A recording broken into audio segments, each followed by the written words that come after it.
करनाल में हुआ जिस तरह किसानों के पुलिस ने एकदम बर्बरता दिखाई है, क्या कहना चाहेंगे इसको? देखिए, ये जुल्मी सरकार है। निहत्थे किसानों पर लाठीचार्ज किया जा रहा है और किसान शांतिपूर्वक है। ये सब चाल है 5 सितंबर की पंचायत को डिस्टर्ब करने की। लेकिन सरकार कुछ भी कर ले, 5 तारीख की महापंचायत को डिस्टर्ब नहीं कर पाएगी। और जितना किसानों को छेड़ेगी, किसानों के अंदर उतना रोष बढ़ेगा और मुजफ्फरनगर में उतनी ज़्यादा संख्या बढ़ेगी। लेकिन एक बार आती है कि जब किसान शांतिपूर्ण प्रदर्शन कर रहे हैं तो फिर पुलिस लाठी क्यों चार्ज कर रही है? इसका मतलब है किसान कुछ ना कुछ कर रहा हो, इसलिए पुलिस को गुस्सा आ रहा है। सरकार डर रही है, किसानों से डरती है और ये देख रही है कि किसानों का दायरा देश के अंदर बढ़ता जा रहा है और देश की जनता किसानों के साथ जुड़ती जा रही है। क्योंकि अब ये लड़ाई किसानों के कानूनों तक सीमित नहीं है, अब ये लड़ाई देश बचाने की है। और जब देश बचाने की लड़ाई होती है तो ऐसी घटनाएं सरकार के में बैठे नुमाइंदे कराते हैं जनता को डराने के लिए। लेकिन अब देश की जनता डरेगी नहीं। लेकिन ये कई बार हो चुका है, खासकर हरियाणा में सबसे ज़्यादा अगर किसानों पे अत्याचार हुआ, जो लाठी चार्ज पुलिस ने किया है, वो हरियाणा में ही हुआ है। देखिए, आज ही नहीं है, आप इतिहास उठाओ, जब जब ज़्यादा जुल्म बढ़े हैं वो हरियाणा ने झेले हैं और हरियाणा ऐसे जुल्मों का जवाब देने के लिए सक्षम है। वहाँ लाठी चार्ज किया गया, उसके 15 या 20 मिनट बाद पूरा हरियाणा जाम कर दिया गया है और शाम तक जाम रहेगा। नहीं तो अब जैसे आप बोल रहे हैं कि हरियाणा जाम कर दिया गया, तो फिर आम पब्लिक को दिक्कत होगी, उसमें सरकार को क्या फायदा है? मतलब सरकार को कुछ देखिए, जब सरकार से लड़ाई होती है, ये लड़ाई किसके लिए है?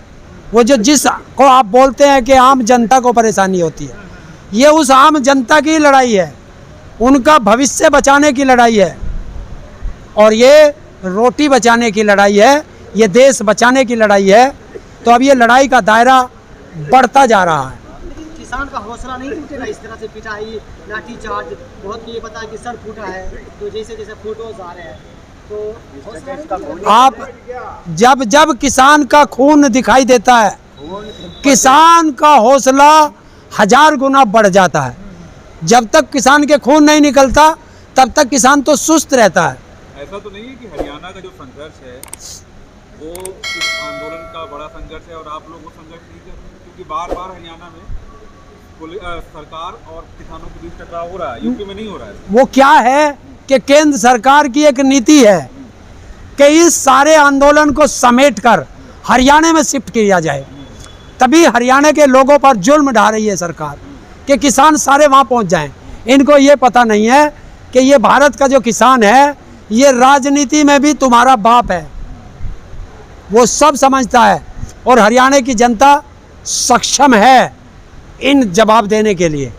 तो ऐसा नहीं है, उत्तर प्रदेश में भी जब जब ये थोड़ा सा मुंह उठाते हैं, किसान इनका फन दबा देता है। वो सिसोली में देख लिया होगा, मेरठ में देख लिया होगा, गढ़ में देख लिया होगा। तो जहाँ जहाँ ये नेता फन, सिसौली में किसानों ने हिंसा की थी? हिंसा नहीं की थी, फन दबाया था थोड़ा सा। सांप का फन दबाना भी जरूरी है। जब सांप काटने के लिए आता है तो उसे दूध नहीं पिलाया जाता, कैसे दबाया जाता? वो ऐसे दबाया जाता है कि जब किसान लखनऊ जाने की बात करता है तो सरकार किसान का बक्कल उतारने की बात करती है। और वहाँ गांव के थोड़े से बच्चे थे, उन्होंने कहा कि बक्कल ऐसे उतारा जाता है, वो सरकार को बता दिया था। लेकिन ताऊ एक बात और है कि जो सबसे ज़्यादा जो अभी दबाव झेल रहा है वो हरियाणा सरकार है, क्योंकि 2 बॉर्डर जो मेन बॉर्डर है, जो मेन रास्ता है, तो किसानों ने हरियाणा के ही बॉर्डर को पकड़ रखा है। इसलिए हो सकता है कि किसान जो हरियाणा सरकार किसानों से परेशान है, इसलिए आपके लाठीचार्ज कर रही है बार बार, ये भी हो सकता है। अरे ऐसा कुछ नहीं है, बॉर्डर तो चारों तरफ से घिरे हुए हैं। लेकिन हरियाणा का मेन, हाँ, मैं बता रहा हूँ ना, वो हरियाणा का मुख्यमंत्री ये कहते हैं ना पड़ी लकड़ी लेना, तो ये पड़ी लकड़ी ले रहा है और ये सरकार का चहेता बनना चाह रहा। अपनी कुर्सी बच नहीं रही और ऊंचे ख्वाब देख रहे हैं। क्योंकि वहाँ का जो गृह मंत्री है वो बिज्जू दाढ़ी वाला बिज्जू, अरे बिज्जू है जो पैरों में घुसता है, तो वो सोच रहा है कि मैं हरियाणा का मुख्यमंत्री बन जाऊं और खट्टर को अपनी कुर्सी बचानी मुश्किल हो रही है। वो लड़ाई उनकी है और खींच उतार रहे हैं किसानों पर। तो वो सरकार को दिखाना चाह रहे हैं, केंद्र सरकार को, कि हमारी पावर है, हम किसानों पर लाठी चार्ज कर देते हैं। और वो किसान अभी शांत बैठा है। तो क्या जो बॉर्डर के किसान हैं वहाँ जाएंगे उनके समर्थन में, मतलब जिस तरह से अभी लाठीचार्ज? नहीं, किसानों को जाने की जरूरत नहीं है। हरियाणा में बहुत हैं, हमारी जो माताएं बहनें हैं वो कम नहीं है।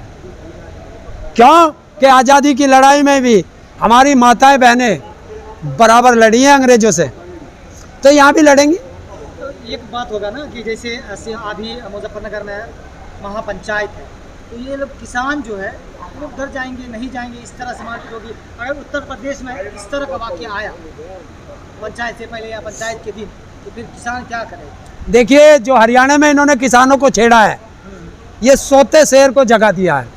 अगर मेरा हिसाब था कि हरियाणा से लगभग 10 लाख लोग आएंगे, लेकिन आज की इस घटना ने उसको 2 गुना कर दिया है। मतलब 15 से 20 लाख अकेले हरियाणा से आएगा। 20 लाख हरियाणा अब बढ़ गया, अब डबल होगा।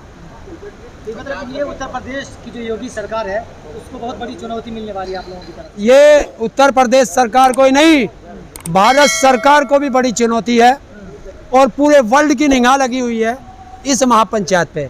और जो 72 देशों में किसानों का हमारा संगठन है, वहाँ की सरकारों के भी निगाह है और वहाँ के संगठनों की और किसानों की भी निगाह है इस आंदोलन पर।